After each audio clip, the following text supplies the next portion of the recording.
Olá pessoal, tudo bem? Vimos na aula passada, primeiro reinado, período regencial, a partir dessa aula, segundo reinado. Observe essa gravura. Uma sátira, Dom Pedro, controlando, manipulando os dois partidos políticos do segundo reinado, o Partido Liberal e o Partido Conservador. No segundo reinado, vai ocorrer uma alteração na organização política brasileira. A adoção do parlamentarismo a partir de 1847, com a criação do cargo da presidência do Conselho de Ministros. Ocorre que aqui no Brasil o parlamentarismo vai funcionar de uma maneira inversa ao funcionamento do parlamentarismo clássico. Observe este quadro. Parlamentarismo inglês, o parlamento é que escolhe o primeiro-ministro. Portanto, no caso inglês, o primeiro-ministro, o poder executivo, é controlado pelo poder legislativo. No caso brasileiro, o rei indica, nomeia o primeiro-ministro. Sendo assim, o poder executivo é controlado pela monarquia. É isso que faz com que o parlamentarismo no Brasil seja caracterizado como ao contrário, inverso. E por quê?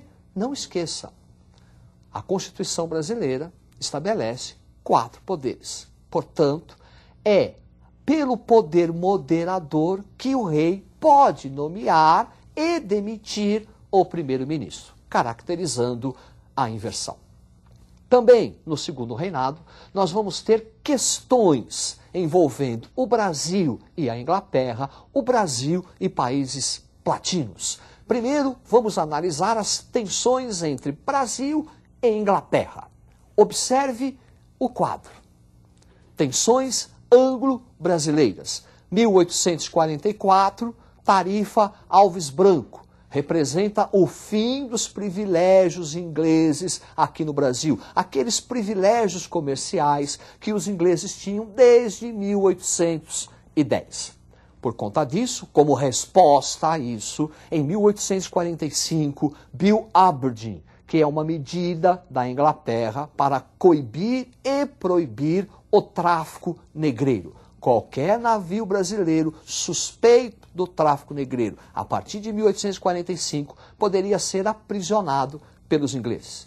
Como resposta a isso, 1850, aprovada a Lei Eusébio de Queiroz, importantíssima, representa o fim do tráfico negreiro. E em 1861, início da chamada Questão Christie. William Christie era o nome do embaixador inglês aqui no Brasil. São questões, primeiro, um navio inglês naufragou no sul e William Christie acusou a população brasileira de fazer uma pilhagem. Depois, no Rio de Janeiro, oficiais da marinha ingleses, meio embriagados, fazem uma arruaça, brigam com um sentinela e são presos. Esses 2 incidentes, mais a questão do tráfico negreiro, mais o fim dos privilégios ingleses aqui no Brasil, provocam a questão Christie, que vai até 1865, que é um rompimento das relações diplomáticas entre Brasil e Inglaterra. Depois, uma segunda questão, a questão Platina, que vai provocar a famosa Guerra do Paraguai. Observe esta imagem. Francisco Solano Lopes, presidente do Paraguai e responsável pela modernização do Paraguai. Modernização econômica. O Paraguai terá no século XIX um modelo econômico autossuficiente. Ele não será dependente da Inglaterra. E a Inglaterra não via isso com bons olhos. E a Inglaterra queria destruir esse modelo econômico.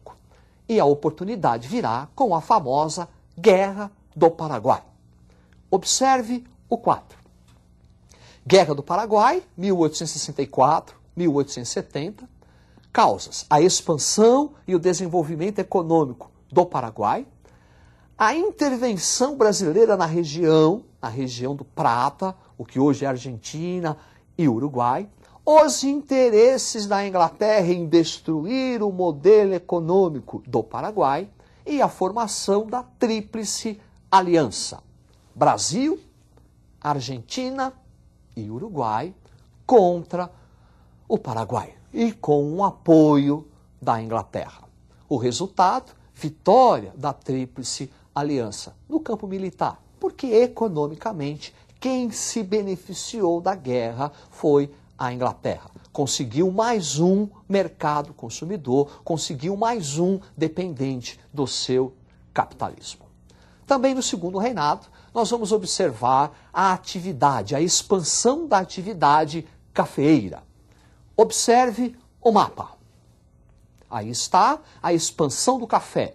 Primeiro, no Vale do Paraíba, Rio de Janeiro, e depois uma expansão para o oeste paulista. Quando falamos de café, nós falamos de duas áreas produtoras de café. Uma no Rio de Janeiro, a outra em São Paulo. Observe as áreas. Aí está, Vale do Paraíba, uma área onde os grandes proprietários defendem e apoiam a monarquia, utilizam-se da mão de obra escrava, fazendo dessa área uma área ainda tradicional. No oeste paulista, os grandes proprietários de terra apoiam o ideal republicano, adotam a mão de obra assalariada. Não se esqueçam que desde 1850 não entram mais escravos no Brasil, Lei Eusébio de Queiroz, fazendo dessa área uma área moderna. A expansão do café também vai trazer uma série de modernizações para a sociedade, a economia e a política nacional. Observe o quadro. Café e a modernização. A construção das ferrovias para melhor escoamento da área produtora de café, o Oeste Paulista, até a área exportadora, Porto de Santos. Desenvolvimento do sistema bancário, desenvolvimento das cidades, o urbanismo, Avenida Paulista, São Paulo, Avenida Rio Branco, Rio de Janeiro, um surto industrial e o desenvolvimento das relações assalariadas, trabalho assalariado. Sobre o surto industrial, é sempre bom citarmos Irineu Evangelista de Souza, o nosso Barão de Mauá. Um homem que vai se envolver em várias atividades industriais, comerciais, companhias de navegação, sistemas financeiros, casas de moeda. Barão de Mauá, o grande industrial do século XIX. Sob a substituição do trabalho escravo para o trabalho assalariado, nós vamos ter a participação dos imigrantes italianos. Observe a gravura. Imigrantes italianos trabalhando na lavoura cafeeira. O segundo reinado também é caracterizado pelo fim da escravidão. Vamos observar agora o processo que resultou na extinção da escravatura no Brasil. Observe o quadro. Fim da escravidão, resultado da pressão internacional, especialmente dos países capitalistas. Como já dissemos, escravo não recebe salário, portanto não é consumidor. A expansão da atividade cafeeira, aliada ao fim do tráfico negreiro e à necessidade de mão de obra. Daí o recurso, o imigrante italiano principalmente, e o abolicionismo.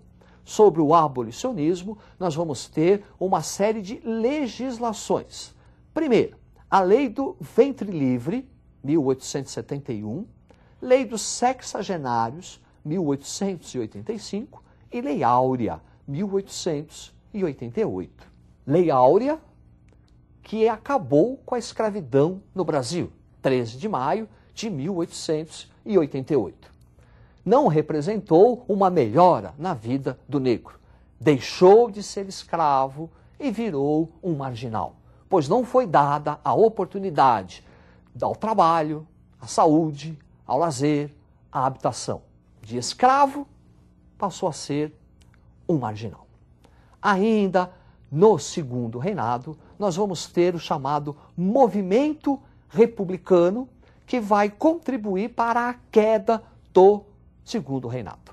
Vamos analisar aqui, em primeiro lugar, os motivos que provocaram a queda da monarquia brasileira. Observe o quadro. Fim do Império Brasileiro. Processos de modernizações do século XIX ligados ao café, desenvolvimento do urbanismo, desenvolvimento do sistema financeiro, modernizações. Questão religiosa envolvendo o Império e a Igreja. É contra o regime do padroado, contra a intervenção do Estado nos assuntos religiosos. Desenvolvimento da questão militar, envolvendo o Exército contra o Estado. Desde o final da Guerra do Paraguai, o Exército Brasileiro passa a reivindicar uma maior participação nas decisões políticas. Questão social que envolve a crise do escravismo, o processo de abolição da escravatura. Aqueles grandes proprietários de terra do Vale do Paraíba, após a abolição da escravatura, colocam-se contra o Império. E o movimento republicano. Movimento republicano que vai ter adeptos nas cidades, intelectuais, estudantes de direitos, e também vai conseguir o apoio dos grandes proprietários de terra, os fazendeiros de café do Oeste Paulista. Esse movimento republicano pode ser dividido em duas correntes. Observe-as. Corrente evolucionista, liderada, entre outros, por Quintino Bocaiúva, defendia a implantação da República de forma gradual, sem a participação popular. E o movimento revolucionário, entre seus líderes, Silva Jardim, o oposto do evolucionista, a implantação de um movimento da República através de uma revolução com participação popular. A tendência que ganhou foi a tendência evolucionista. E em 15 de novembro de 1889 foi proclamada a República. Representa o final do Segundo Reinado e o início de uma nova fase política na história brasileira. Agora, a proclamação da República não muda muita coisa na história brasileira. Continuamos com o modelo agrário exportador. Continuamos com o modelo ainda das origens coloniais. E com a implantação da República, a atividade do café vai continuar a ser a principal atividade econômica. Vimos então na aula de hoje o Segundo Reinado, as tensões, Guerra do Paraguai, questão Christie, a evolução do café e as suas consequências para o Brasil e o nosso movimento republicano. É isso aí, tenham uma boa sorte, estude e até a próxima.